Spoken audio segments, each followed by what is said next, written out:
Poza Rica y en Álamo. Y después vamos a Puebla, vamos a supervisar o a verificar, a visitar para revisar las labores de limpieza que se están haciendo y también de entrega de apoyos. Ayer fue muy importante la entrega ya de los apoyos a la población. Recuerden que estamos entregando a través de Bienestar los apoyos en Veracruz, Puebla, Querétaro y San Luis Potosí. Y el domingo iniciamos en Hidalgo. Ese es el informe. Bueno, Paco.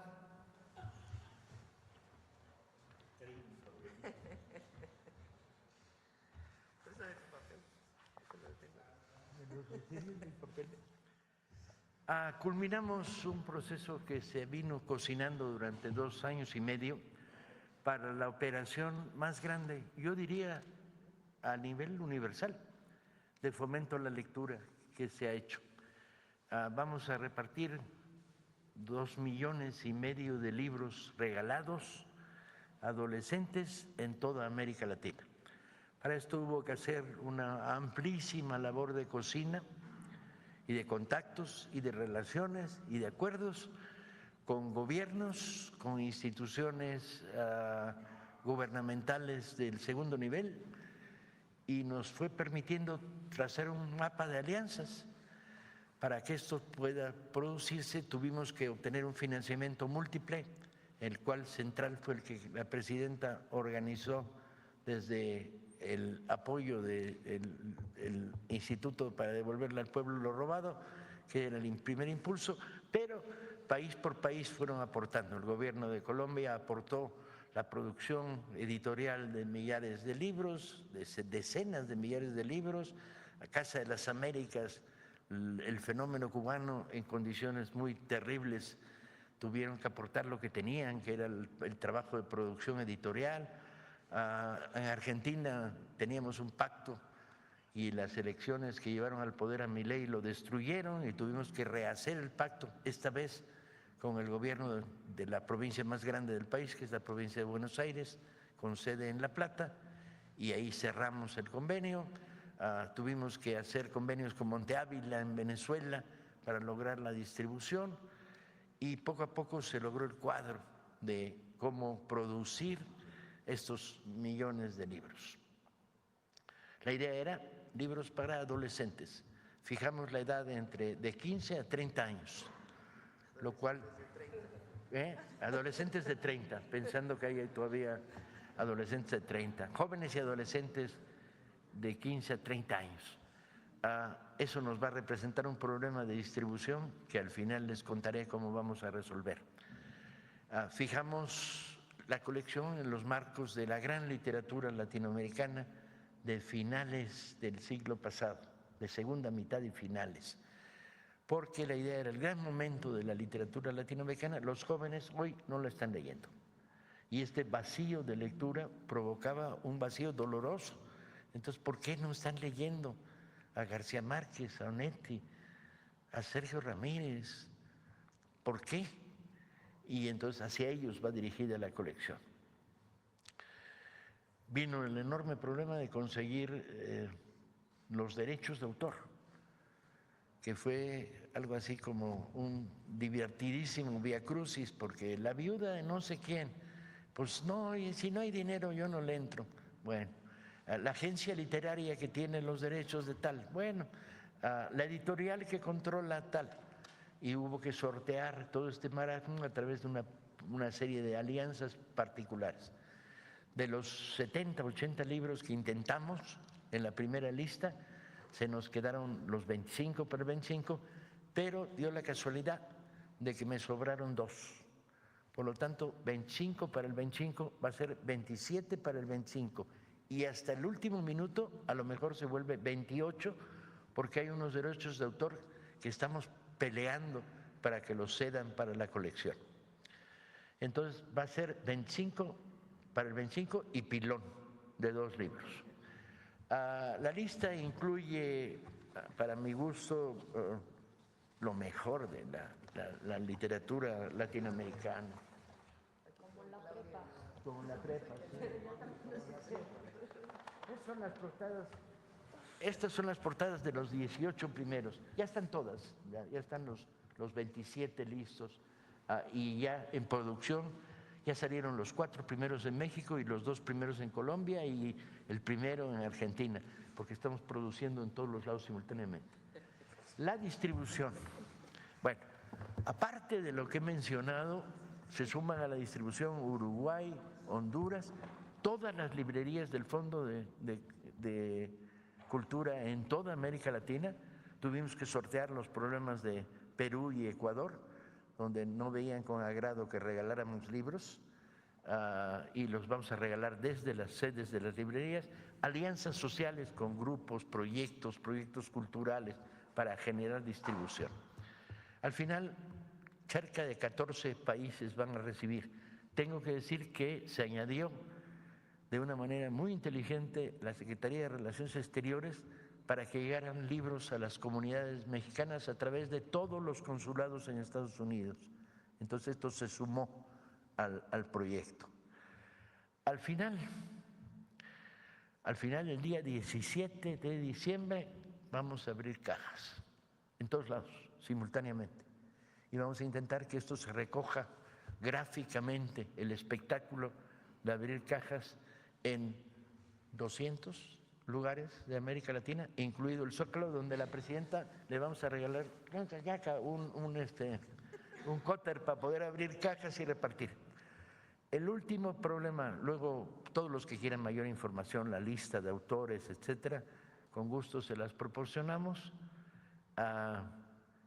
y exactamente, y qué libros son los que se van, pero el pequeño problema que nos va a crear esta distribución simultánea es cuando lleguen aquel que diga, yo tengo 39 años, no me toca, o yo tengo 60 y quiero leer. Entonces vamos a mandar, ya mandamos un primer memorándum de distribución diciendo el foco, el centro de este proyecto de 2,5 millones de libros repartidos en toda América Latina es jóvenes, adolescentes, jóvenes. Entonces, si usted tiene 60 años, pues tráigase a su sobrina, se lo damos y su sobrina que se lo preste. Entonces tendremos un memorándum porque hay que ser amable con el que quiere leer, pero al mismo tiempo no podemos permitir que las reparticiones se inunden de niños y hay que explicarles, no son libros para niños. Eso lo haremos en diciembre también, en México. Hay otros proyectos para regalar miles de libros para niños en diciembre, pero esto va destinado a este público. ¿Cuál es la expectativa? La expectativa es que cambiemos la manera de leer de millares, decenas de millares, centenares de millares de adolescentes. Y además no les va a poder tocar los 27 libros o 28 a uno, le van a tocar 1, 2, 3. Y entonces, ¿qué vamos a hacer? Fomentar la rola. Tú te llevaste estos 3, tú te llevaste estos otros, circúlenlos. Y propiciar en todos los clubs y salas de lectura del país y de toda América Latina, porque hemos creado ya clubs y salas de lectura en varios lugares de América Latina, el que se lea colectivamente, el que lleguen 5 libros, se repartan, etcétera. Calculamos que esta es tos de fumador. Les informo que para tener tan bonita tos de fumador como yo lo tengo hay que practicar durante 45 años. Entonces, calculamos que aunque empezamos el 17 de diciembre en el Zócalo, en la Plaza Central de La Plata, en Argentina, en Santiago de Chile, etcétera, etcétera, etcétera, estaremos repartiendo libros todavía, yo creo que hasta febrero, los últimos ejemplares que vayan saliendo de las imprentas. La dimensión, bueno, ha habido grandes proyectos, 21 para el 21 en México fue uno de los más grandes, el reparto de Los Miserables en Venezuela fue uno de los más grandes, la distribución cubana del Quijote fue uno de los más grandes, pero este es el proyecto más grande que yo conozca a nivel universal de fomento a la lectura. Hasta ahí. ¿Por qué no platicas de los libros? Platico de los libros. Tengo una lista, incluso tenía una lista, pero no es este el folder. En la página del folder de Vera.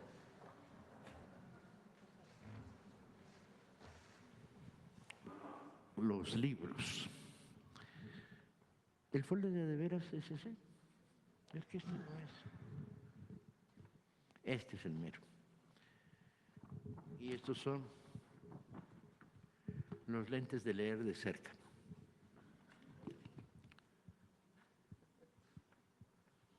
Eso crea expectativas siempre, ¿no? Cuando hace uno esto, dice, ¿y ahora qué va a hacer? Se va a poner unos lentes que luego ve mal también, pero no importa.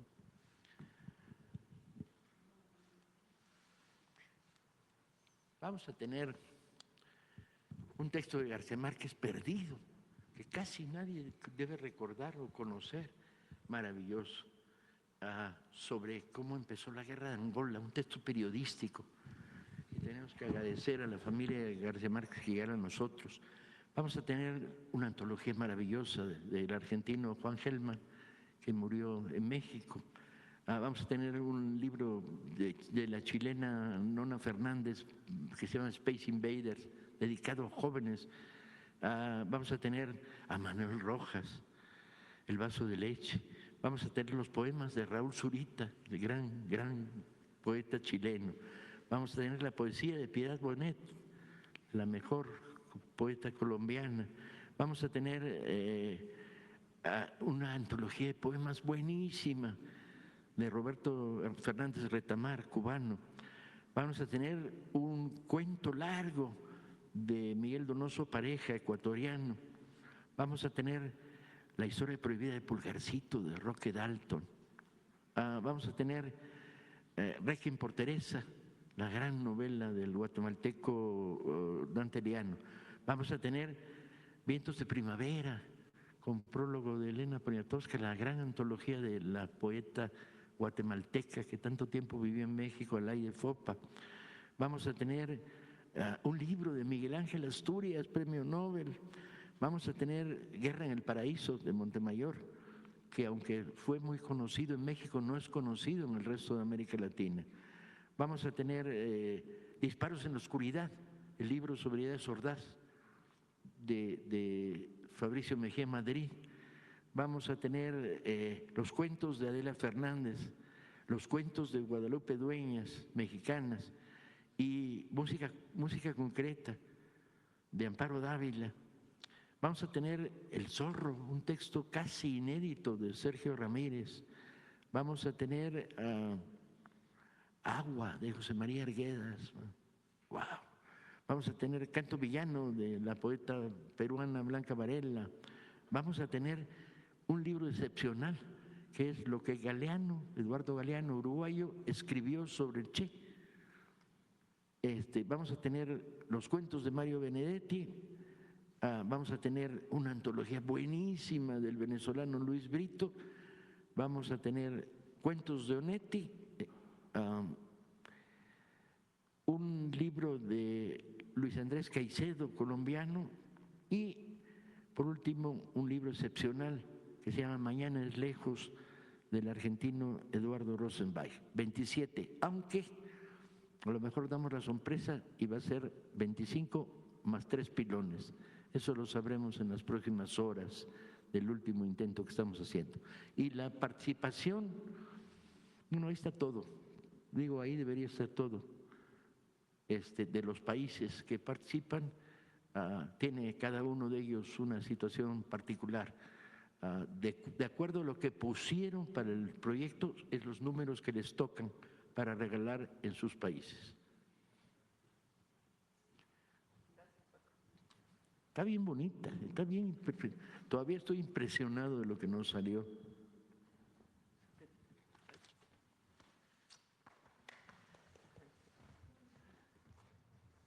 Bueno, pues este es el informe. Acá. ¿Te lo regalo? Bueno, esta es la información del día de hoy. 2.5 millones de libros regalados en América Latina, en varios convenios que Paco desde el Fondo de Cultura Económica ha venido haciendo con gobiernos federales o gobiernos estatales o incluso municipales de distintos lugares de América Latina, y estamos pues muy contentos. Quedamos 19 de diciembre, ¿verdad? 17 de diciembre, cierto, 17 de diciembre en el Zócalo abrimos las primeras cajas de regalo, de 25 para el 25. Bueno, ahora sí pasamos a las preguntas. Sobre el tema, a ver. Gracias. Buenos días, Luis Piña de los Reporteros MX.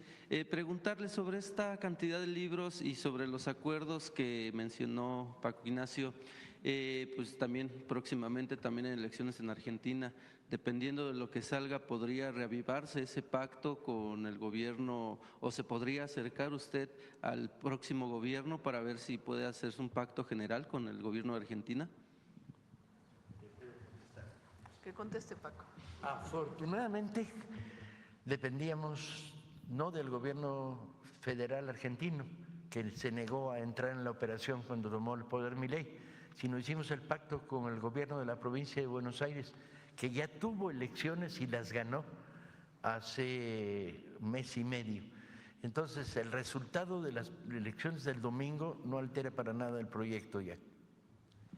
Por otro lado, también sobre el mismo tema, como comentaste, pues es para jóvenes, adolescentes, hasta 30 años, decías. En este ámbito, pues ya se utilizan mucho pues, las plataformas digitales. ¿Podría ser posible que estos libros los puedan descargar también? No, queremos que lean papel, queremos que además tomen el libro en su mano, lo lean y lo rolen. A la larga va a haber digitalización, pero eso significaba pedir permiso extra a los autores y decirle, te voy a editar 100,000 ejemplares de tu libro, pero además lo dejo abierto en digital. Y nos hubieran dicho que no, los herederos o las agencias literarias o las editoriales, porque les matas el libro. Aquí se lo matas casi, ahí lo matarías de completo. Muy bien, muchas gracias. En otro tema, Presidenta, ayer se reunió con el presidente de Cada libro tiene un convenio de cesión de derechos de autor. Si el autor ya falleció, pues es con quien se quedó con pues, la propiedad o la responsabilidad de los derechos de autor. Entonces, un trabajo muy impresionante que ha hecho Paco, porque es el permiso para poder donar, regalar los libros y al mismo tiempo pues todo el trabajo de convenios con muchísimos gobiernos pues que permita este esfuerzo extraordinario que al mismo tiempo en muchas ciudades de América Latina estemos regalando libros a partir del 17 de diciembre. ¿Podría decirse, o algunas personas en la oposición podrían decir que es parte como para llevar a las izquierdas, a los jóvenes? ¿Usted qué podría decir ante ello? Pues es la recuperación de la literatura de cierta época. Y sí, hay muchos de estos libros pues que hablan de temas que es importante que se conozcan. Sí.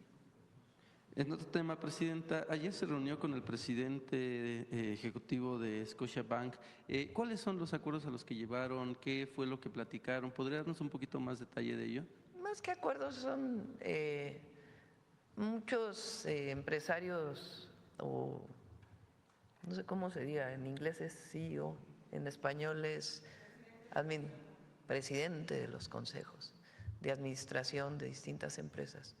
Me piden reuniones, pues a veces no tenemos la oportunidad de recibirlos y a veces, como en este caso esta semana recibimos a varios, nos dimos la oportunidad y les interesa saber pues cuál es nuestra perspectiva en la relación del tratado comercial con Estados Unidos y Canadá, qué es el Plan México, cómo pueden ayudar a invertir en nuestro país.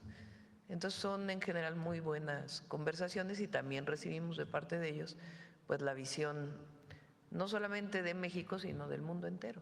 Entonces son buenas conversaciones y oportunidades que se abren para nuestro país. ¿Esto cómo impulsaría el Plan México? Bueno, en el caso de la banca comercial, pues Scotiabank es una banca canadiense, o principalmente de capital canadiense, y pues obviamente ellos les interesa financiar proyectos privados y públicos.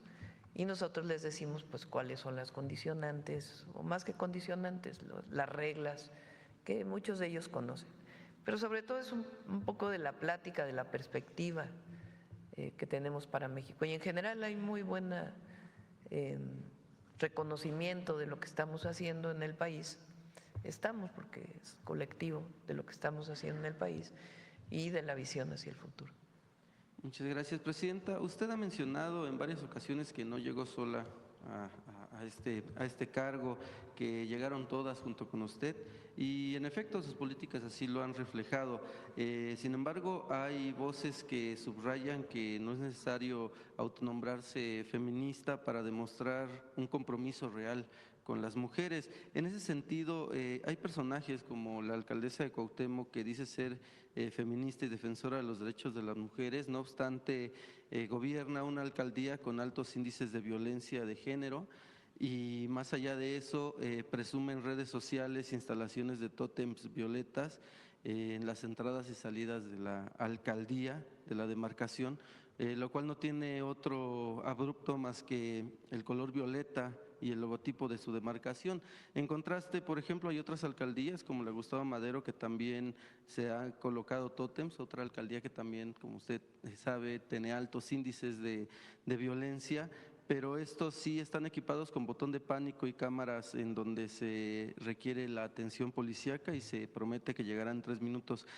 Mi pregunta es, ¿qué opina de este tipo de acciones que parecen más una promoción personal que una verdadera atención de seguridad a las mujeres? Y en contraste, ¿qué mensaje o recomendación le daría usted a las autoridades locales sobre el uso responsable de los recursos públicos para atender realmente la violencia de género?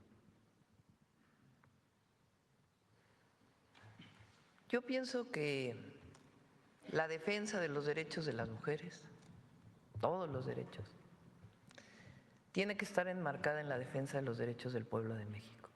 No están separadas. Es parte de la lucha por la justicia social. En alguna época, hace mucho tiempo, se decía, bueno, hay que luchar primero por el bien de quien menos tiene, por disminuir las desigualdades y después vamos con la desigualdad entre mujeres y hombres. Y no, nosotros pensamos que es parte de la misma lucha. Pero pensar que la educación no es un derecho, que el acceso a la salud no es un derecho, que el acceso a la vivienda no es un derecho, que el acceso a la cultura o a la lectura no es un derecho, y defender los derechos de las mujeres me parece a mí una contradicción. Por eso yo pienso que esta visión de la derecha, del feminismo de derecha, vamos a decir, pues tiene muchas carencias, porque ¿cuál igualdad? Estamos luchando por la igualdad, no solamente de mujeres en la sociedad, de acceso a los derechos, sino el acceso a los derechos de todas y todos los mexicanos. Y por supuesto ahí está la lucha de las mujeres. Entonces desde ahí nosotros tenemos una visión distinta. Ahora, siempre lo he dicho, la derecha que supuestamente defiende los derechos de las mujeres, ¿y por qué cuando tuvieron el poder nos llamaron lavadoras de 2 patas? ¿O por qué hablaron del viejerío? ¿O por qué aumentó la violencia contra las mujeres? ¿O por qué no se tuvo políticas de acceso a las mujeres al derecho a la educación? Entonces, no es lo mismo que lo mismo. Sí hay diferencias en la visión y en la concepción nuestra de los derechos de las mujeres en el marco de la justicia social. Ahora, ya hacia los gobiernos locales, pues ya depende de los gobiernos locales, pero hacia las mujeres es muy claro, en las mujeres mexicanas, ¿por qué no se reivindicaban a las mujeres indígenas? Porque en el fondo hay mucho clasismo y racismo. Entonces es una visión distinta. Y sí, llegamos todas. Quien no se siente incluida, pues es un asunto personal. Pero llegamos todas. ¿Y por qué lo asumo así? Pues porque es la lucha histórica de las mujeres mexicanas. Por último, y en temas culturales, pues usted ha utilizado la política cultural para pues reconstruir el tejido social. Un claro ejemplo, por ejemplo, en la música con México Canta, pues ha sido un éxito en ese sentido. Sin embargo, también cómo proteger pues los derechos de los músicos, puesto que actualmente con las plataformas digitales pues se encuentran muy desprotegidos. Por ejemplo, en sus ganancias, si 1 kilo de tortillas valiera 21 pesos con 89 centavos, una banda requeriría 391 reproducciones para poder comprar 1 solo kilo de tortillas. En ese sentido, pues tienen que irse a géneros pues más reproducidos en las plataformas, estilo pues los corridos tumbados, que a pesar de que han bajado, pues sigue teniendo gran popularidad. Mi pregunta es cómo impulsar pues esta protección hacia las músicas, los músicos, y qué políticas públicas podría hacer su gobierno pues para que permita pues no dejarlos en el abandono. Muchas gracias. Claudia. Tocaya. Muchas gracias.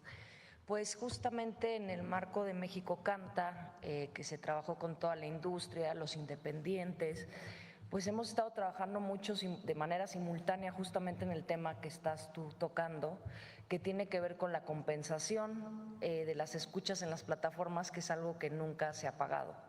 Entonces nos hemos reunido, hemos tenido un diálogo abierto importante, hay muchos avances y la presidenta ha tenido todo el respaldo, y más adelante estaremos anunciando cuáles son esas medidas, y lo interesante es justamente que la industria está organizada y que estamos trabajando por los compositores, por justamente estos talentos que no tienen esa recaudación, y que en las plataformas se descarga mucha música que no se paga. Entonces ese tema es fundamental, y justamente en el marco de México Canta es uno de los trabajos que estamos haciendo. El concurso fue muy relevante, pero también es importante impulsar una política pública que los respalde, como lo que estamos haciendo de inteligencia artificial, de doblaje, que se tuvo conversación con el gremio, que estamos avanzando en un ajuste justamente en ese sentido, con consejería, como lo indicó la presidenta, y todo el tiempo estamos en mesas de trabajo abiertas, pues con los artistas, sobre todo en el reto que tiene que ver con la tecnología. Entonces más adelante lo estaremos comentando, por supuesto que hay una estrategia y todo el respaldo, mismo caso con el doblaje, también ya tenemos próximamente anuncios. Muchísimas gracias por tu pregunta, muy pertinente. Gracias, presidenta. Vamos. A ver, ¿quién más? A ver, Alma, ¿qué me has preguntado hace rato?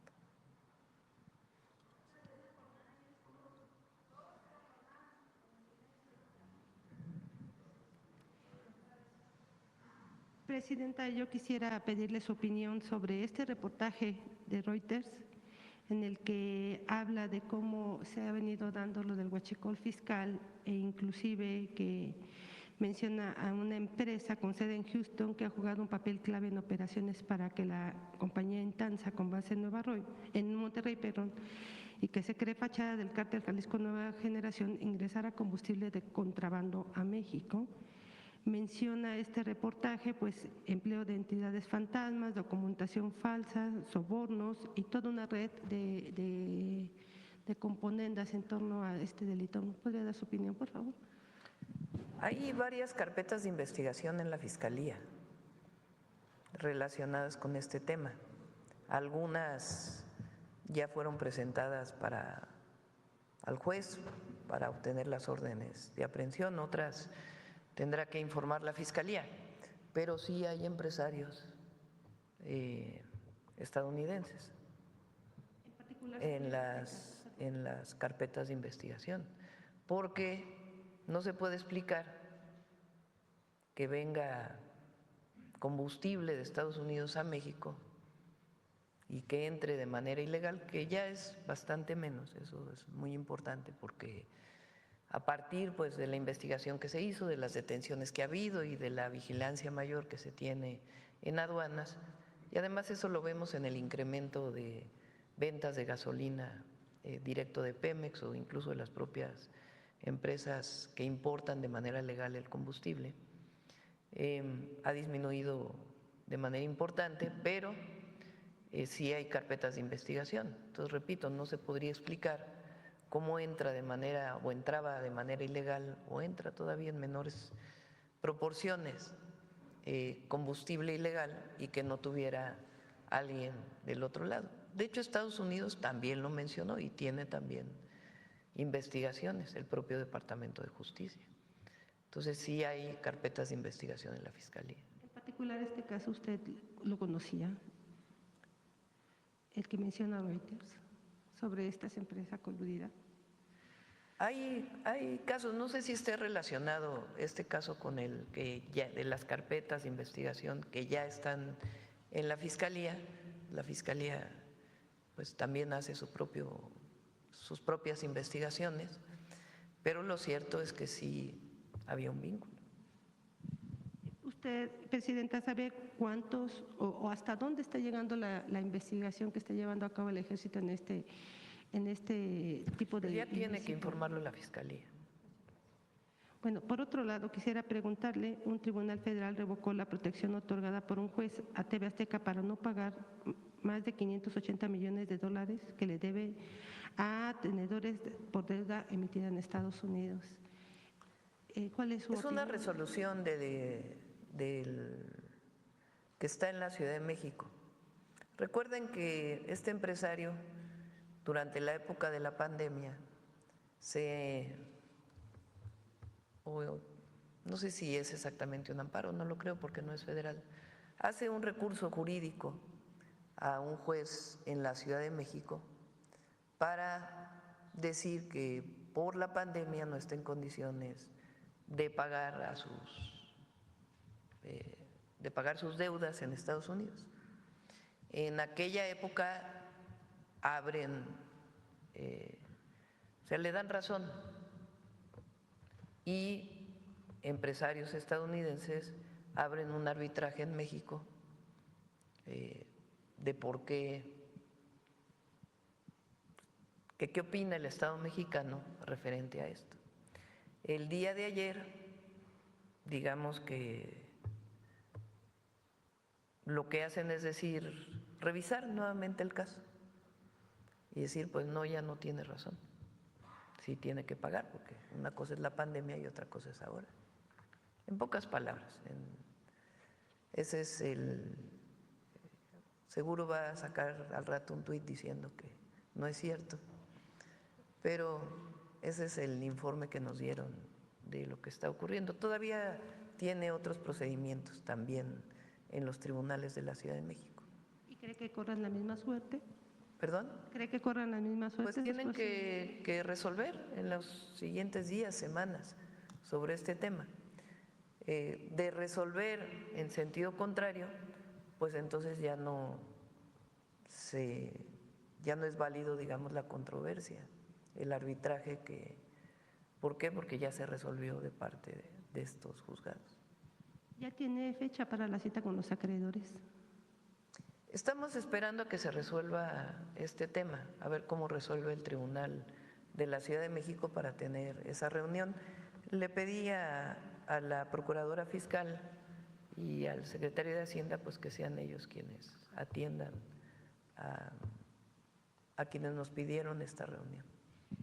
Por mi parte, solo preguntarle su opinión también. Bueno, pues hay un nuevo frente en el Pacífico.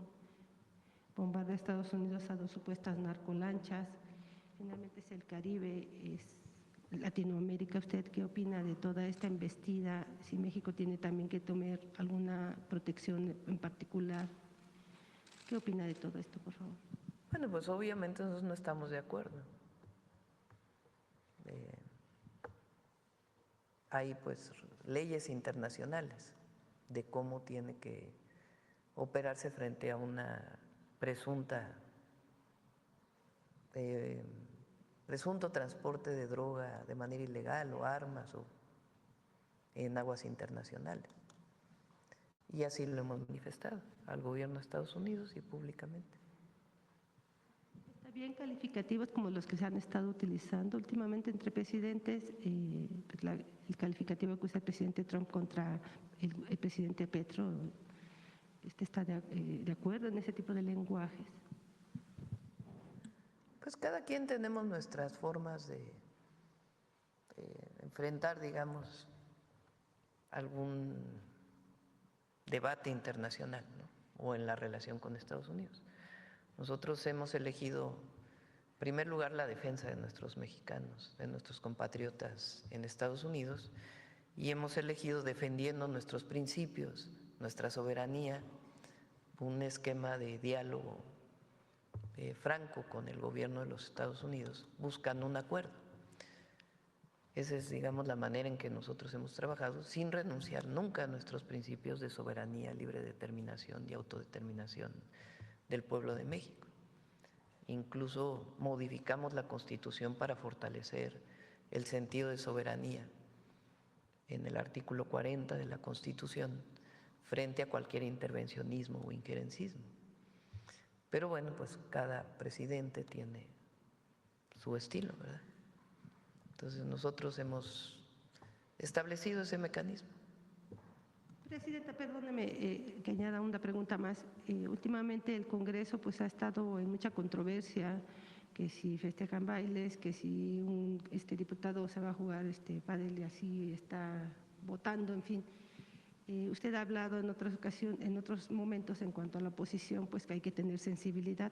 Lo mismo haría en este caso para la Cámara de Diputados. ¿Qué es exactamente? Pues que en este momento de la emergencia y que estamos viendo que en el Congreso, pues, por ejemplo, hay diputados que están jugando mejor, como el diputado Cuauhtémoc Blanco, que se va a jugar pádel y que a través de videocámara, y también pues en la Cámara de Diputados que están haciendo bailes. Lo dije el otro día, que los diputados pongan sus reglas. El otro día me preguntaron si estaba de acuerdo con que siguieran reuniéndose a distancia. Pues que lo defina la Cámara de Diputados, ¿no? ¿Cuál es su manera de trabajar? Gracias. Vamos a ver, la compañera, y luego vamos para acá. Muchas gracias, Presidenta. Yaret Arciniega, de Revista Fortuna. Presidenta, hace unas semanas o unos meses en Revista Fortuna leímos en el proyecto de la Ley de Ingresos que se establecía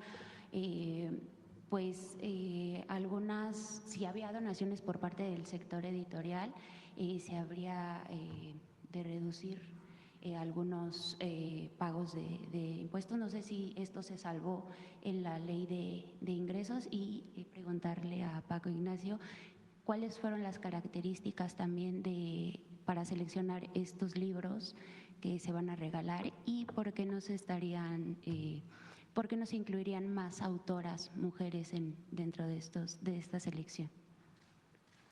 Paco. El tema, ¿te acuerdas que el que te pregunté ayer de lo de la destrucción de libros y luego por qué no hay más mujeres autoras? Porque la generación del boom, que fue la que elegimos, era una generación muy mayoritariamente masculina. Entonces, ahí hubo que cortar. De todas maneras, el número de autoras es grande que participan, porque tuvimos que ampliar un poquito, eran autores de la época del boom literario, los años 60 del siglo pasado, y lo alargamos hasta los 70. Pero los criterios para elegir el libro, los criterios es, hicimos una primera lista de 70 y tantos autores, consensuada entre todos los equipos del Fondo de Cultura, en México y en toda América Latina, todas las filiales. Les dijimos, ¿qué libro quisieras leer si fueras un joven de 15 o 30, entre 15 y 30? ¿Qué libro quisieras leer de autor latinoamericano? Y nos dio una lista de 70 libros. A partir de ahí empezamos la gestión de los derechos. Cada libro fue una batalla diferente. En algunos lugares fue muy sencillo, el autor dijo sí, desde luego, en la casi mayoría de los casos, nuestros socios en la operación o nosotros dimos un pequeño adelanto al autor, pero como no hay regalías, porque el libro se regala, no es un pago único y muy pequeño. que era simbólico sobre todo. Básicamente los autores o los herederos o las agencias o las editoriales que aceptaron participar fue por un problema de prestigio, de estar en la colección. Y los que no aceptaron participar fue por un problema económico, diciendo, si ustedes hacen una edición de 100,000 ejemplares, me matan el libro a mi editorial. Y dijimos, no, eso no es así y esta no es la experiencia, ya lo hicimos en 25 libros que sacamos en 21 para el 21.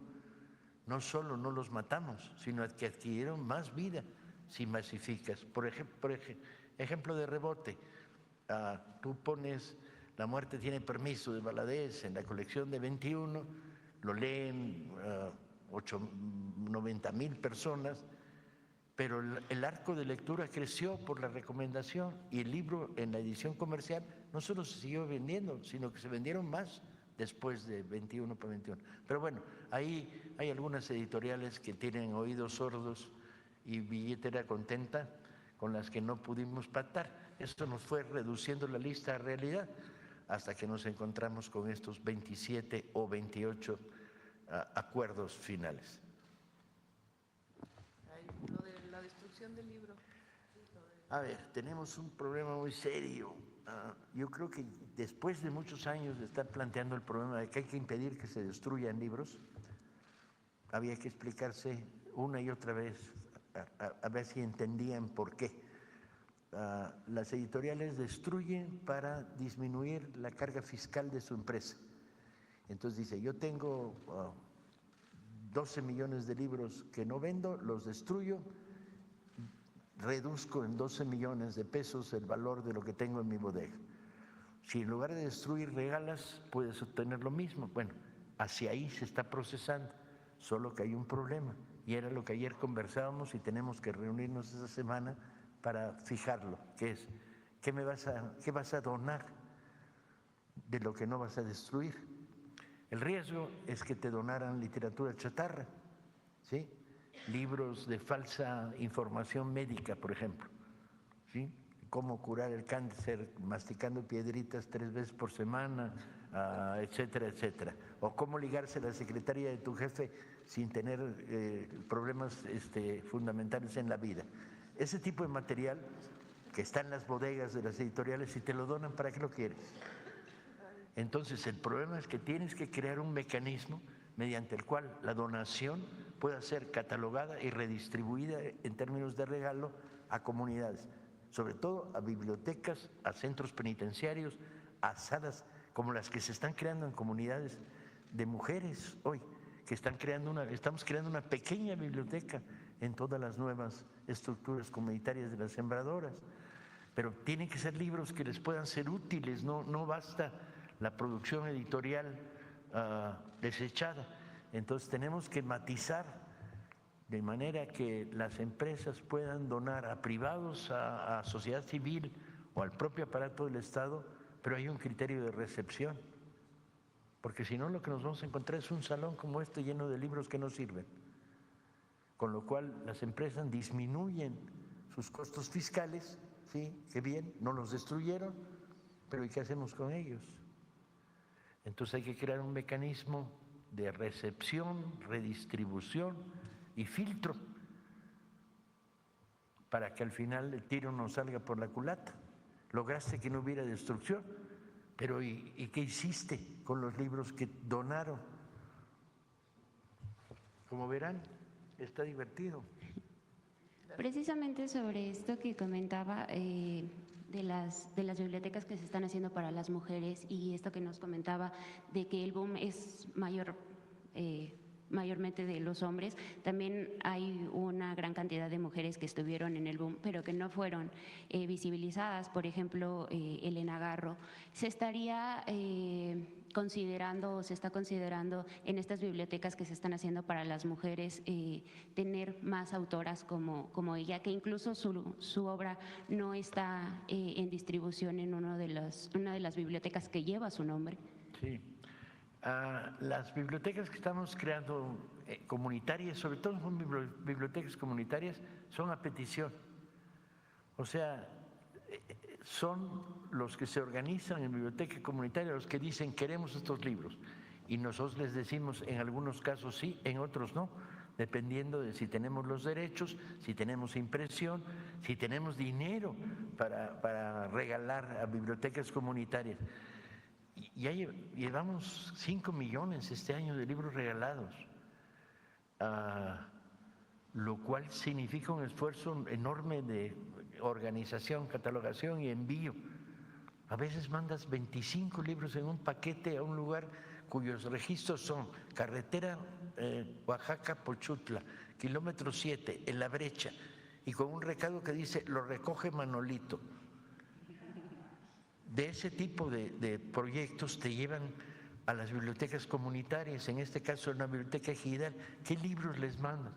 Pues hay que hablar con ellos y decirles qué quieren leer, y bajo la medida de lo posible. Entonces, mayor literatura de mujeres, sí, hay una presión enorme, viene de abajo, no me lo inventé yo, viene de que en estos momentos el 40 o el 50% de los clubes y salas de lectura están dirigidos por mujeres. ¿Y qué quieren? Quieren leer literatura de mujeres, en algunos casos también quieren leer otras cosas, afortunadamente. No hay un sesgo sectario, hay amplitud, pero hay una presión enorme para que lleguen libros. También tienes que inventar un poco qué es lo que hay por ahí que tenga calidad, ¿no? Porque si partimos de la cuota, dices, bueno, si un poemario escrito por una mujer horriblemente asqueroso de malo, por el hecho de ser escrito por una mujer, no merece que se lo mandemos a una sala comunitaria en mitad de Guanajuato, porque hay que castigarlos con ese libro de poesía. Muchas gracias. Pero vamos a hacer una colección de mujeres. Muchas gracias, presidenta.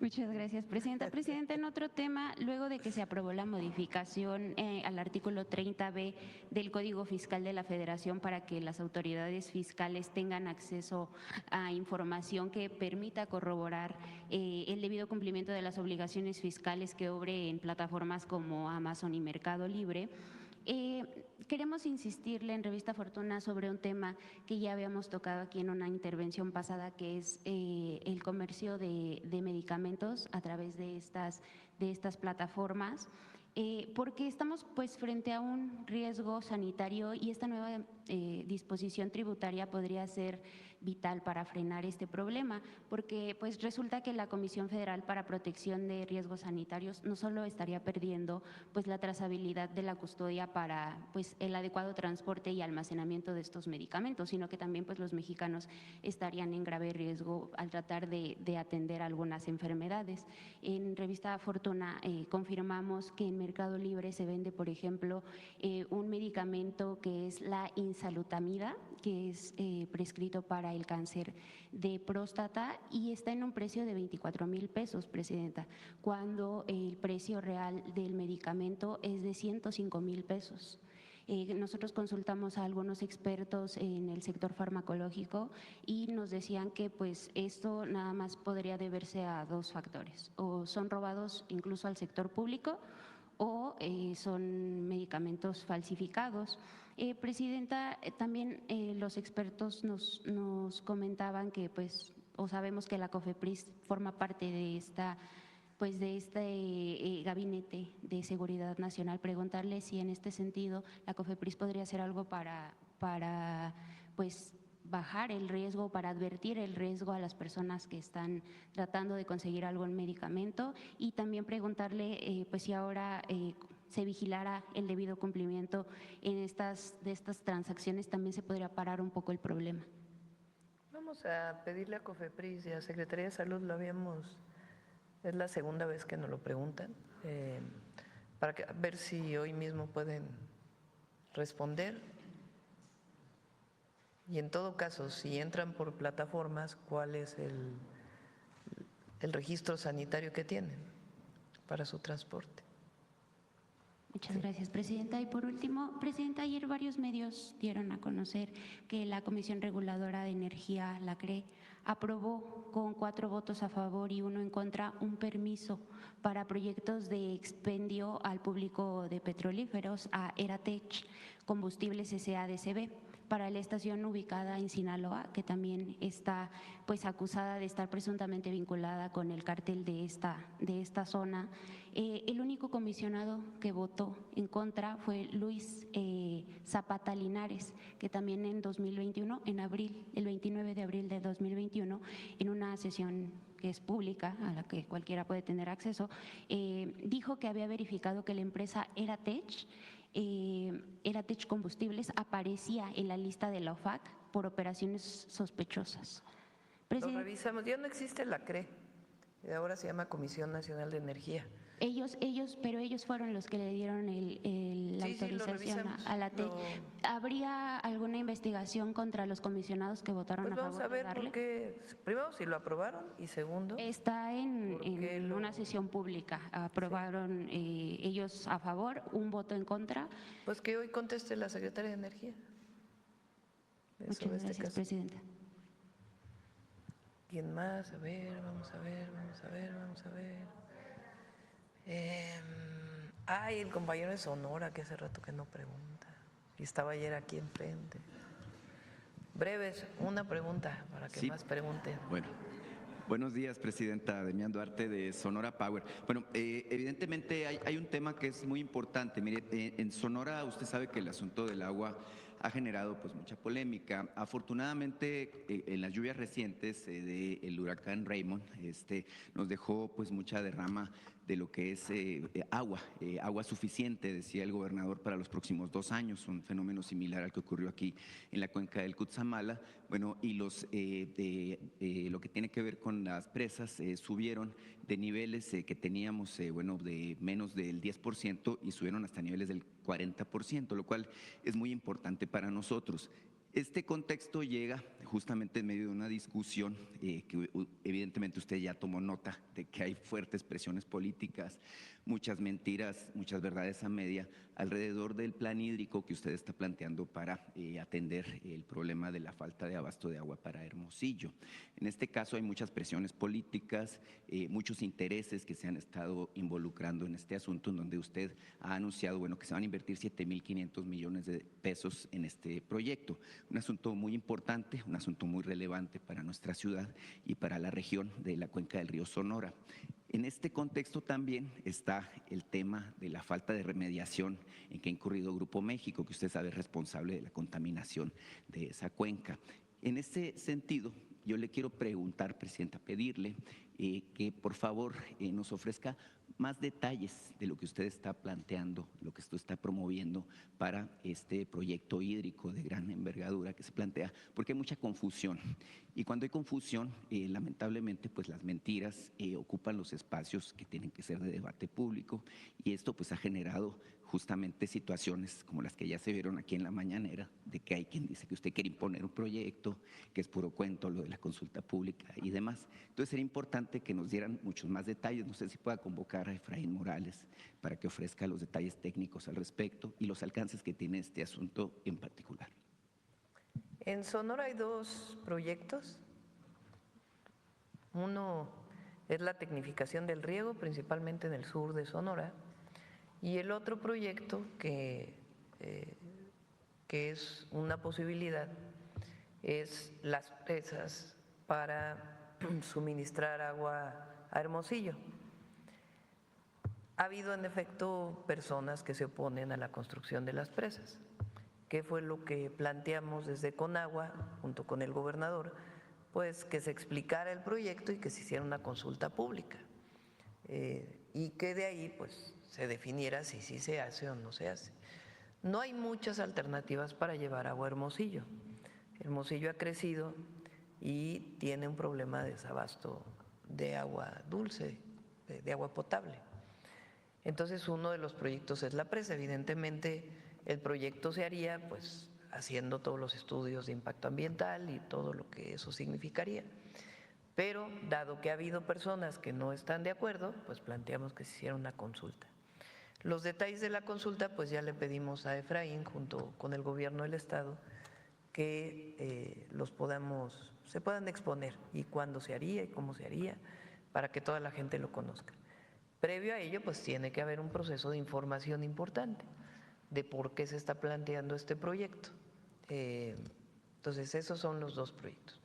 Por otro lado, y producto de la contaminación que hizo Grupo México en el río Sonora hace algunos años, que derivó en un acuerdo con el entonces gobierno de, no sé si fue con Calderón o Peña Nieto, creo que fue con Peña. Se hizo un fideicomiso y a ver si la sobrerepresentación de Sonora me recuerda el año.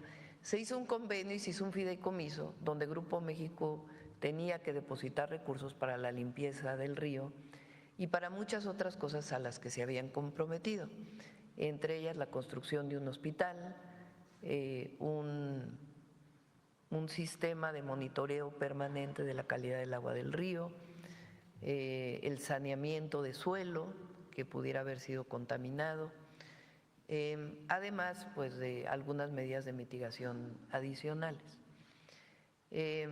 Antes de que se fuera Peña Nieto, ya en el 2018 cerraron este fideicomiso, incluso devolvieron recursos. Desde entonces pues hay una lucha muy importante de las comunidades de Sonora, pues defendiendo que se pague por los daños que se hicieron y al mismo tiempo pues que se cumpla con aquellos compromisos.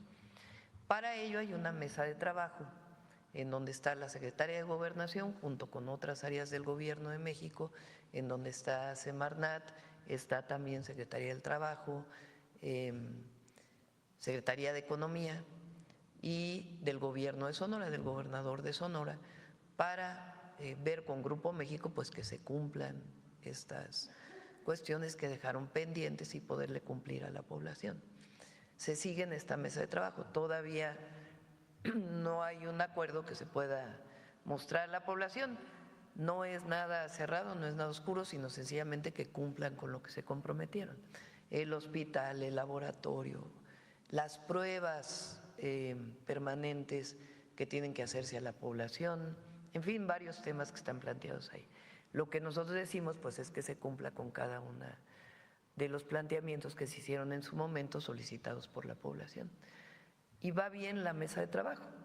Y ya que tengamos un acuerdo, pues la idea es presentárselo a la población y decir, pues van a invertir la empresa tantos cientos de millones de pesos para poder resarcir aquel daño y al mismo tiempo cumplir con el compromiso que hicieron. Son esos tres temas relacionados con el agua. Además, están los planes de justicia y particularmente el plan de justicia con el pueblo yaqui. Se hizo un ducto de agua muy importante y ahora se va a entrar al proceso de tecnificación del riego agrícola para que sean mucho más productivas las tierras. Sí, cómo no. Fue en tiempos de Enrique Peña Nieto, en agosto de 2014, cuando se dio este derrame, y de hecho se formó un fideicomiso por 2,000 millones de pesos, de los cuales se regresaron alrededor de 979, si tengo el dato exacto. Pero incluso hay una queja de los pobladores del río Sonora al respecto. Mucha gente que ni siquiera vivía ahí recibió dinero de ese fideicomiso. Es inexplicable que se haya regresado, puesto que no se terminó con el trabajo de remediación.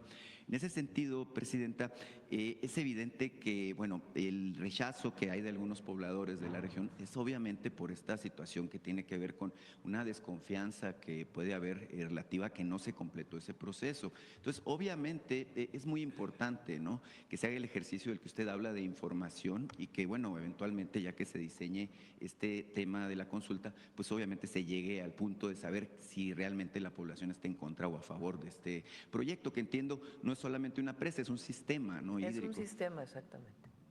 Tiene que ver también con el uso eficiente del agua en Hermosillo. Bueno, muchas gracias. Bueno, atendiendo a su petición de una sola pregunta, nada más le quiero hacer un apunte muy rápido. Es que el viernes empieza la Serie Mundial de Béisbol y usted ha sido promotora constante del deporte y de la participación de los mexicanos.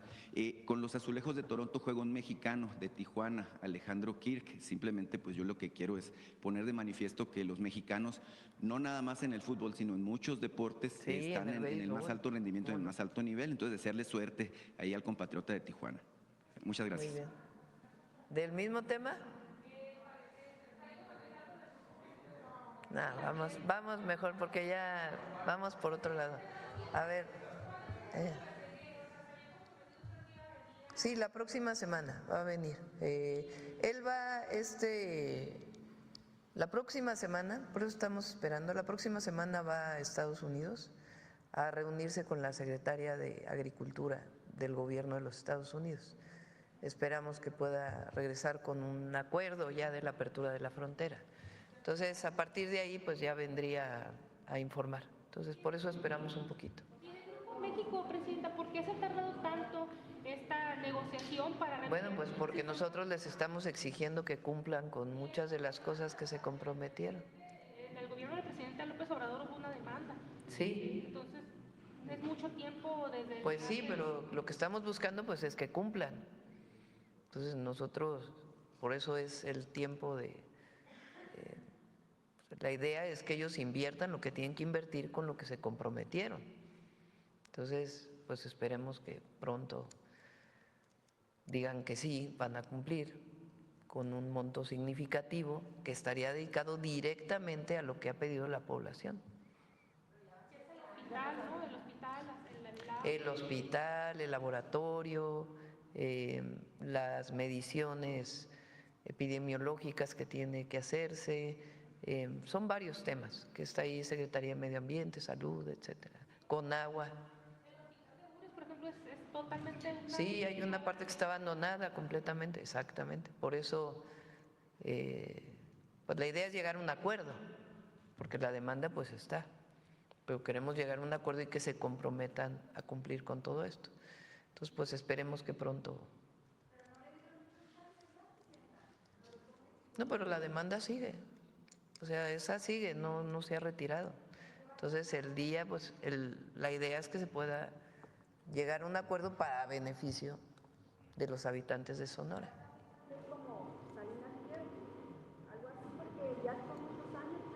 Pues sí, es cierto, tienes razón. Entonces tienen que cumplir. Sí, tienen que cumplir y esperemos que pronto podamos pues darle esa noticia al pueblo de Sonora. A ver, de Poza Rica. Gracias, Presidenta. Olga Ojeda Lajud, corresponsal de Diario del Istmo, Imagen de Veracruz, del corporativo Imagen del Golfo. Presidenta, recientemente hemos estado publicando el seguimiento en Poza Rica y en la zona más afectada de Veracruz, que bueno, pues ha habido ya irregulares en el manejo de precios.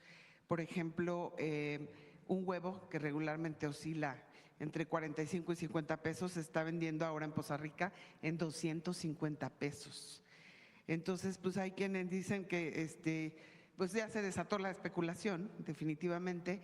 Queremos saber de qué manera su gobierno va a asegurar que comerciantes sin escrúpulos ya la Profeco ya está enviando brigadas a todos los lugares, bueno, no brigadas, inspectores, a todos los lugares en donde hay especulación increíble, la verdad, que en medio de una situación así haya quien se quiera aprovechar. Primero, las despensas están ayudando mucho.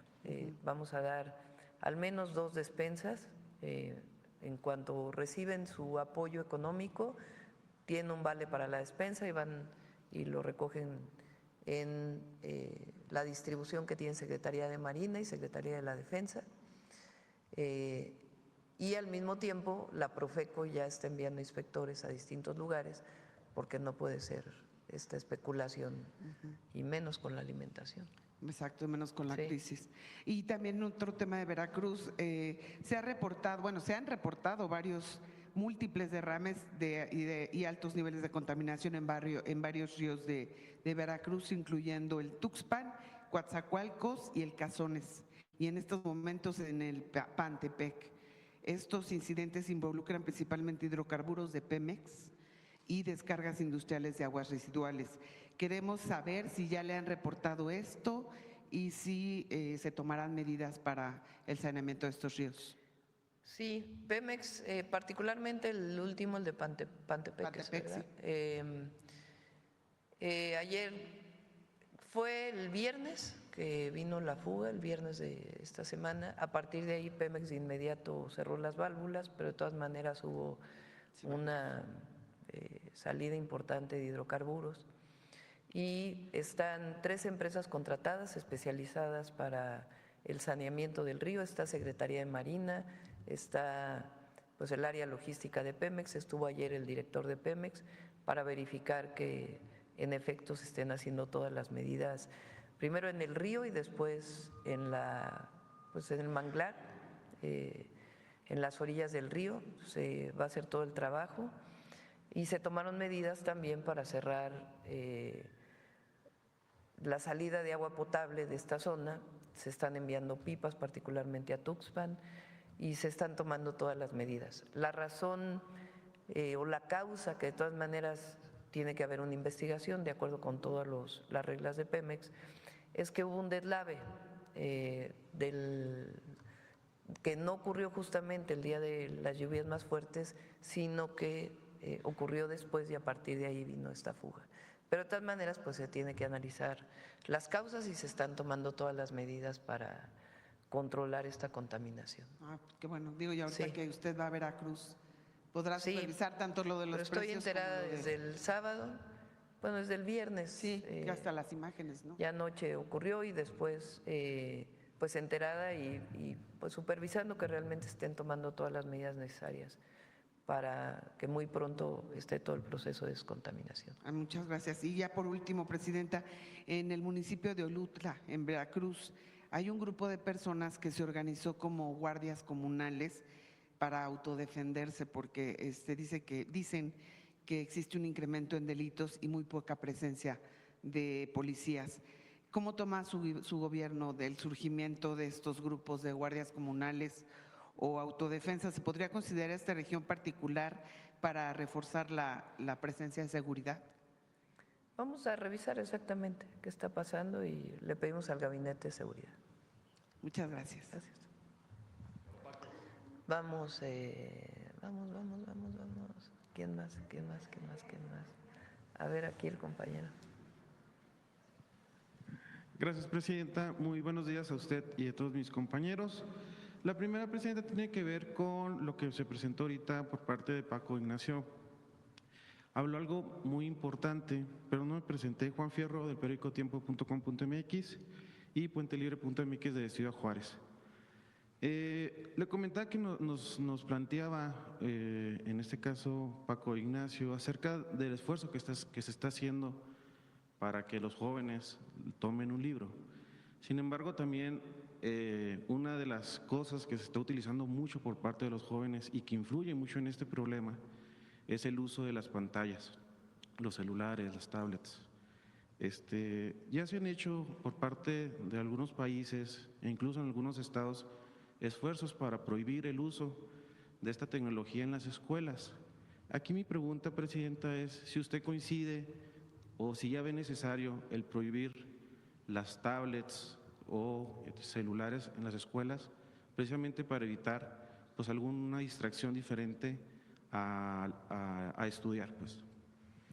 Más que distracción, hay un problema asociado a las redes sociales y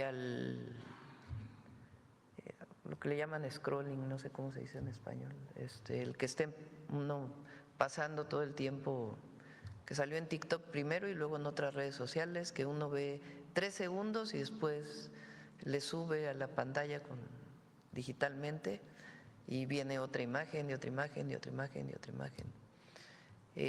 Y hay muchos estudios del impacto que esto puede tener sobre todo en los niños o las niñas y los niños y en los adolescentes, por un lado. Por otro lado, todo el tema de la búsqueda del me gusta, la necesidad de aprobación a través de las redes sociales en competencia con otros usuarios, más muchas otras cosas que tienen que ver con patrones de belleza, con patrones que se han impuesto a lo largo de los años. Entonces tenemos un grupo de trabajo donde está Secretaría de Educación, jóvenes, está la Secretaría de Ciencia, porque incluso relacionado con lo que ocurrió en el CCH Sur, pues tiene que ver con muchos fenómenos que se están dando. No es masivo, es particularmente en las ciudades más grandes, pero sí tenemos un grupo de trabajo para ver pues qué medidas pueden ayudar a evitar. Y una de ellas puede ser limitar el uso de los celulares en las escuelas, que se está revisando, pero otra pues tiene que ver con otras promociones, que es justamente de lo que se trata el 25 para el 25 o de México Canta, que lo que hacen pues es promover la lectura. Paco tiene, ¿cuántos dijiste ayer? 48,000. Ajá. 24,000 clubes de lectura. Yo dije que necesitamos tener muchos más y lo estamos trabajando con Secretaría de Cultura, de acercar nuevamente a la lectura y no a la ansiedad que provoca estar cambiando cada segundo una imagen en la red social, y tener la paciencia y el encantamiento que te provoca leer. Entonces, mucho tiene que ver con la promoción de la lectura, una visión distinta de promoción, no solamente de prohibición. Pero sí es un tema relevante que necesitamos trabajar. Gracias, Presidenta. En otro tema, el día de ayer se reunió también con una importante CEO de una empresa de inteligencia artificial. ¿Qué retos tiene México en este punto? Porque pareciera que mientras otros países ya tienen algunas legislaciones al respecto, aquí todavía no se han, pues vaya, no tiene ese mismo ritmo que la tecnología ya exige, ¿no? Sí. Muy pronto ya vamos a presentar lo que he dicho aquí. Estamos trabajando, está coordinándolo Pepe Merino en esto que llamamos el Laboratorio Nacional de Inteligencia Artificial, que tiene muchas áreas, de cómo aprovechar, promover la investigación relacionada con ello y al mismo tiempo cómo regular para ciertas áreas en donde es indispensable la regulación, como se está haciendo en muchos países del mundo. Entonces ya espero que pronto podamos tener este tema. No es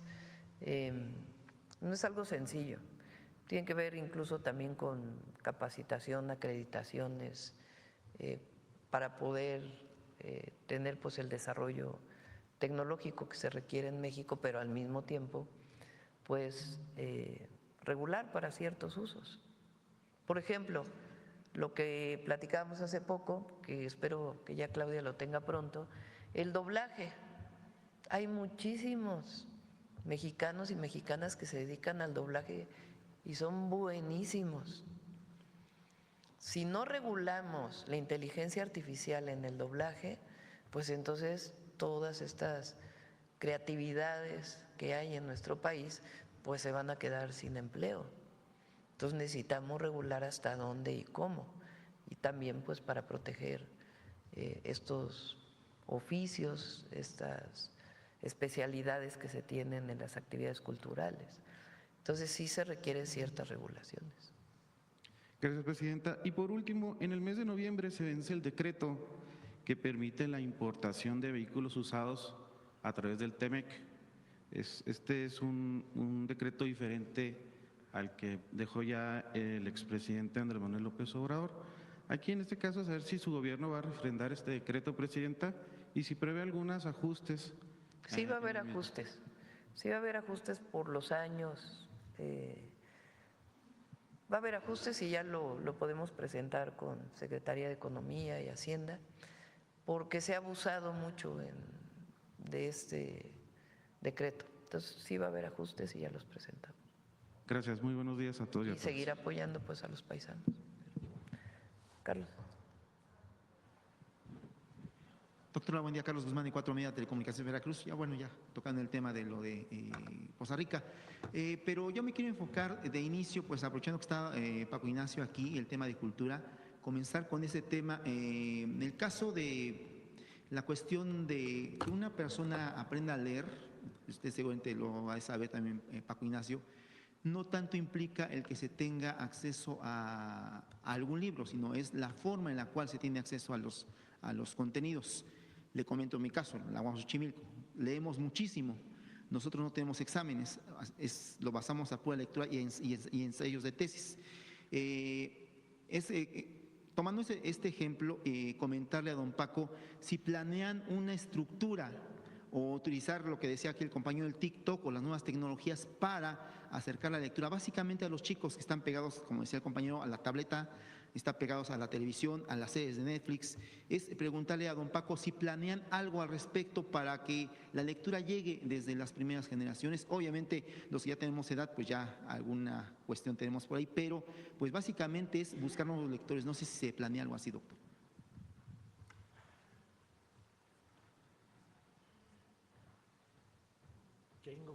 Tengo que confesar que yo hago TikToks habitualmente y que uno de los grandes elementos que estamos generando no es la batalla contra el celular, sino la batalla contra la frivolidad en el celular y usar que a través del celular llegue un cuento, llegue la poesía, o sea, tratar de utilizar los desarrollos tecnológicos y el área de diversión de un adolescente, convertirlos en áreas creativas. Donde más hemos tenido éxito es entre los niños. Hay cientos y miles de clubes de lectura dedicados a infancia, porque la reacción es casi inmediata. Y estamos trabajando en lógicas de colaboración con enseñanza básica, con el INEA, porque el problema es donde encontramos núcleos alfabetizados, el problema es que leen después de haber sido alfabetizados. Y entonces hay que tratar de encontrar materiales. Pero hacia la infancia el fenómeno es enorme. Y estamos usando todos los elementos habituales de la parafernalia que un adolescente usa en su tiempo libre para divertirse. ¿Qué tanto? Porque esa es la gran batalla, es cómo utiliza el tiempo libre y cómo lo utiliza de maneras muy banales y muy blandengues y ausentes de profundidad y superficiales. Y entonces dar el salto a través de la curiosidad para que se acerque a la literatura o a la lectura te permite hacer retorno.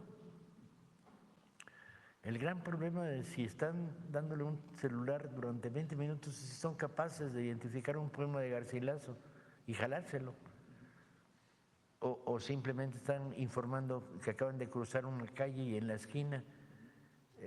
La batalla contra la banalidad en el consumo del tiempo libre del adolescente. Y ahí la batalla es volver a llevar de una manera provocadora el mensaje. Leer es muy divertido. Leer no es aburrido, leer no es terrible, leer no es castigo, leer no es examen. Es un universo diferente. Leer es apasionante, leer es divertido, leer es revolucionario, leer es transformador. Y ese mensaje tienes que llevarlo de maneras muy provocadoras, que es lo que estamos haciendo en todo el contacto que tenemos prácticamente todos los días con comunidades de jóvenes en escuelas. ¿Funciona? Sí, a veces ganas batallas, a veces estás trabajando para un sector que tiene cara de palo, le entra por este lado y le sale por este y no le queda nada en medio. Incluso hay una técnica en el adolescente para generar cara de palo, que es así. Y impedir un fenómeno de comunicación, bloquearse ante esto, bloquearse. Y tienes que tener mucho cuidado, porque si desarrollas proyectos autoritarios, fracasaste. Si llegas con el mensaje de tienes que leer, tienes que… No, un adolescente lo peor que le puedes decir es tienes que, sale corriendo por la misma puerta. Tienes que llegar con métodos muy provocadores y hemos usado todo. Desde llegar a una normal para decir, los que han leído a Neruda ligan más. Y se hace un silencio en la sala y de repente se oyen unos… Y al final escuchas una voz que dice, ¿qué dijo de Neruda? ¿Qué Neruda? Tienes que traer la provocación en el mundo adolescente para lograr curiosidad y reacción. Es bien complicado, pero yo diría que hemos avanzado muchísimo, muchísimo. ¿Cuántos muchísimo? Vaya usted a saber. Perdón por lo ecléctico, pero Gracias, Paco. En segundo tema, doctora, ayer hubo la comparecencia de Omar García Harfuch en el Senado de la República. Tocó varios temas, entre ellos lo del tema que mencionaba usted de la FGR, que está en investigación del tema del huachicol fiscal en ambos lados de la frontera, pero algo que nos llamó particularmente la atención fue la respuesta que le dio a lo que es la oposición respecto a la estrategia de seguridad. Él mencionaba de que es, si no mal recuerdo, medible y plausible los resultados de la estrategia de seguridad. En este contexto me gustaría consultarle, doctora, ¿en qué puntos se podría reforzar lo que es la estrategia de seguridad de cara a lo que es el segundo año de su administración, doctora? Pues la estrategia está funcionando. La estrategia está dando resultados. Y el objetivo pues es seguir con los 4 ejes. Atención a las causas, ahí les comenté, lo vamos a informar ya pronto. Vamos a hacer más actividades para los jóvenes en algunos municipios en particular. Centros, les llamamos centros comunitarios de alto rendimiento, México Imparable, en reconocimiento al México Imparable que fue presentado aquí por Lorena y Estrella.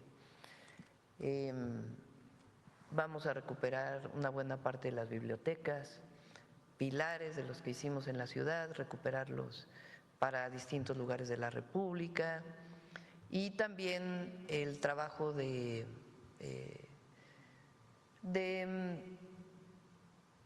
salud mental para jóvenes. Es un programa integral que, además de lo que está haciendo la Secretaría de Gobernación y la Subsecretaria de Prevención del Delito, que van a las comunidades, trabajamos casa por casa, que ha sido muy importante, pues va a fortalecer la orientación hacia la cultura y el deporte para muchos jóvenes que lamentablemente piensan que entrar a un grupo delictivo pues es una posibilidad de vida, cuando en realidad, como lo hemos dicho, pues es una visión de muerte, en realidad, porque eso es lo que les espera. Entonces, la atención a las causas se va a fortalecer con este programa para jóvenes, y además, lo que ya se hizo viral, que es una preparatoria cerca de la casa. Estamos con Mario recientemente y con Tania, que es la subsecretaria de Educación Media Superior. El próximo año vamos a construir todavía más preparatorias en el esquema de bachillerato nacional que hemos desarrollado. Ya lo van a venir a presentar. Entonces, atención a las causas. Segundo, la Guardia Nacional. Vamos a seguir fortaleciendo y consolidando la Guardia. Tercero, inteligencia y investigación, que es lo que nos ha ayudado también mucho el Sistema Nacional de Inteligencia e Investigación, que, como lo he dicho, se trata de fortalecer las carpetas de investigación para las detenciones o la judicialización de presuntos generadores de violencia, y también la coordinación. Entonces, esos 4 ejes han dado resultados y vamos a seguir con esos ejes de trabajo, la atención permanente en el Gabinete de Seguridad. A partir de noviembre vamos a ir a hacer los gabinetes de seguridad fuera de la ciudad, también a distintas entidades de la República. Entonces, está dando resultados. Y cuando dice Omar que es medible, bueno, los homicidios dolosos han bajado en 30% en un año, y siguen disminuyendo. Nosotros que vemos todos los días los homicidios, después se hace un cierre en el mes por si hubo algún reporte que no fue, o algún homicidio que no fue reportado por alguna fiscalía, se cierra en el mes, pero yo estoy segura que octubre todavía va a ser menor el número de homicidios. Entonces vamos avanzando y atendiendo a la población. Entonces está dando resultados. No tiene nada que ver nuestra estrategia con la guerra contra el narco de Calderón. Ahora que quieren esta nueva, supuestamente el relanzamiento del PRIAN, porque son el PRIAN, aunque digan que no son el PRIAN. La guerra contra el narco no había judicialización de nada, todo eran ejecuciones extrajudiciales. Eso fue la guerra. La guerra quiere decir permiso para matar. Y eso fue lo que impulsó Calderón y eso es lo que nos llevó a años y años y años de incremento en la violencia y fortalecimiento de los grupos delictivos. Entonces, la visión del humanismo mexicano es completamente distinta. Es la atención a las causas y al mismo tiempo el cumplimiento de la ley, la cero impunidad. Y nos está dando resultados y va a dar todavía más resultados. Ya para no colgarnos mucho, dos temas que le quiero consultar, doctora, no preguntar, consultar. Que nos comente de la gira de este fin de semana, va a ser aquí en el centro del país, pero mucha gente tiene expectativas sobre un tema. El tren México-Toluca, el tren insurgente, que ya funcione. Hay mucha gente que viene de Toluca, de Sinacantepeque, de toda esa parte del Lerma, que hace hasta 2 horas en lo que es en el tráfico en esa parte. Finalmente, ¿se tendrá fecha después del recorrido que haga el fin de semana para que este tren funcione? A eso vamos no sé, el sábado o el domingo, ¿verdad? El sábado vamos a Hidalgo. Hoy salimos para seguir atendiendo y revisando la emergencia. Vamos a Veracruz, mañana vamos a Hidalgo, el sábado vamos a Chalco. Vamos a tener una reunión en el Estado de México del programa de la Zona Oriente y vamos a inaugurar en Chalco la nueva sede de la Universidad Nacional Rosario Castellanos. Recuerden que en los 10 municipios me comprometí a una preparatoria más y una universidad. Entonces vamos a inaugurar la de Chalco en el Estado de México y el domingo vamos en efecto al recorrido de Santa Fe a Observatorio del tren El Insurgente. Y ahí la idea es que se inaugure en diciembre. Sin embargo, nos van a dar toda la información de las pruebas que se tienen que hacer. Ya la obra civil ya está terminada y están en obra algunos finales de la obra electromecánica y luego hay muchos detalles en los trenes que tienen que ver con señalización, con puesta en marcha de los sistemas de control. Entonces esa parte que tiene que garantizar la seguridad del uso del tren están todavía en la realización de pruebas. Entonces ya el domingo nos van a decir cuándo terminan las pruebas, pero sí, en efecto, la obra civil está terminada y hay algunos detalles en la estación y el recorrido pues ya lo vamos a hacer de Santa Fe a Observatorio. Y ya finalmente, doctora, usted cuando estaba como jefa de gobierno le consultaba mucho el tema sísmico. Usted impulsó la creación de la red ECOS, que ha funcionado muy bien en la cuestión de coordinación entre lo que es el Servicio Sismológico Nacional, el CIRES, todas las instancias que coordinan lo que es el tema de la alerta sísmica. Antier hablaba del tema de la alerta climática, que se va a buscar impulsar a través de esta plataforma que es, se le conoce como Cell Broadcast, usted la de conocer en el tema del inglés.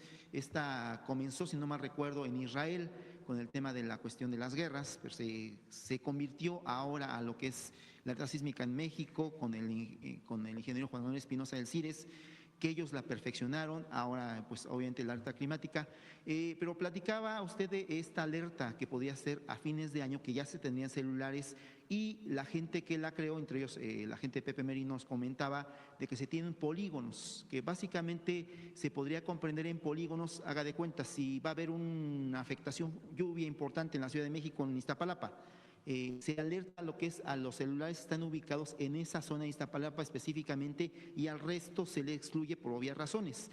Es que nos hable un poco de esto, si es que le han comentado el desarrollo, cómo serían los polígonos que se van a trabajar y también a partir de, sería de diciembre, se pondrían en prueba, como se hizo alerta sísmica en 3 etapas, con la famosa alerta presidencial, que así se llama, no es que usted la… Sí, ya le van a cambiar el nombre. Que usted hable con que diga se va a llamar, no, es un protocolo internacional. Que nos hable un poco de eso, doctora, porque es muy importante este tema para evitar cosas como lo que pasó obviamente en Veracruz, en esa zona de la Huasteca. La alerta por lluvias o por ciclones o por fenómenos meteorológicos tiene muchos retos. El reto tecnológico de avisarte en el celular, una vez que ya se hizo lo del sismo, no es tan complejo. Se podría hacer muy pronto, incluso en noviembre podría empezar a funcionar. Sin embargo, nosotros ya conocemos, pues la meteorología no es una ciencia exacta. No, son pronósticos, es la probabilidad de lluvia. Entonces es muy importante que el protocolo de qué mensaje mandas y cómo lo mandas esté establecido. Y también cómo mejorar los pronósticos. Entonces el martes tenemos una reunión con un grupo de científicos que nos van a ayudar a eso, porque tú puedes lanzar una alerta de que pues tú tomas medidas en tu vida cotidiana, si te dicen va a llover muy fuerte mañana, se esperan tantos milímetros, y luego no ocurre. Entonces, ¿cómo mandas esta información? La probabilidad de que ocurra una lluvia es decir, el protocolo de lo que dices, cómo lo dices y la probabilidad que tenga de que ocurra, pues también tiene que ver con el mensaje que estás enviando, ¿verdad? En el caso de sismo, pues se envía una vez que ocurrió el sismo, como son las alertas sísmicas que hay en la Ciudad de México. Entonces, ese protocolo de qué va a decir el mensaje y cómo enviarlo, pues también es muy importante, no solamente el envío del mensaje. Entonces, eso es lo que está trabajando Conagua, el meteorológico, Rosaura Ruiz está en eso, para poder, y Pepe Merino, para poder establecerlo. Nuestra idea es que esto pueda estar a finales de este año, para que ya puedan empezarse a hacer algunas pruebas. Y en efecto, si así como está establecido por el meteorológico en qué polígono hay la probabilidad de lluvia, pues ahí se estaría informando. ¿Por qué es fácil hacerlo? Pues por las antenas de los teléfonos, que está establecido en ciertos lugares. Entonces, sí lo vamos a hacer, pero queremos hacerlo bien. Entonces, por eso se está trabajando. Hay un grupo de trabajo para eso. Bueno, ya cerramos. Hoy viene Mujeres en la Historia. Mujeres en la Historia, vamos.